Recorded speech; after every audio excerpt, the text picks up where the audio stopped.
की जरूरत है। आनंद कहीं बाहर नहीं है, बाहर खोजने जाएंगे तो मिलेगा ही नहीं। आनंद हमारे भीतर बैठा हुआ है। जब हम सुख और दुख की स्थिति से ऊपर उठ जाते हैं तब हम आनंद की अवस्था में होते हैं। हम प्रायतः अमूमन सुख को ही आनंद मान लेते हैं कि हमें जो सुख मिल रहा है वही आनंद है। देखिए, सुख कुछ नहीं होता। सुख होता है दुख के पार आने वाली अवस्था सुख होती है।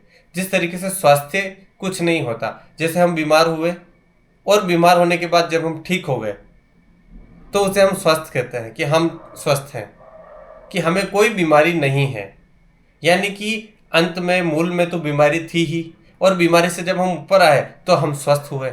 उसी तरीके से दुख से जब हम ऊपर आते हैं तो हम सुख होते हैं। जबकि सुख कुछ नहीं होता, सुख ब्लैंक होता है, सुख खाली होता है। सुख किसी अवस्था का नाम नहीं है। अगर कोई दुख नहीं है तो हम उस अवस्था को सुख बोल देते हैं कि मुझे कोई दुख नहीं है, मुझे सुख है। तो ना तो सुख जरूरी है ना दुख जरूरी है। सुख दुख से परे की अवस्था, जहां दुख भी नहीं है सुख भी नहीं है, उस अवस्था का नाम है आनंद पद। जब कोई व्यक्ति आनंद पद में रहना सीख जाता है, उसके सारे जो संताप है, सारी पीड़ाएं हैं, उसका जो आवागमन है कि बार बार इस धरती पे आना है, बार बार इस धरती से जाना है, वो सब कुछ मिटने लगता है। तो महाराज जी फरमा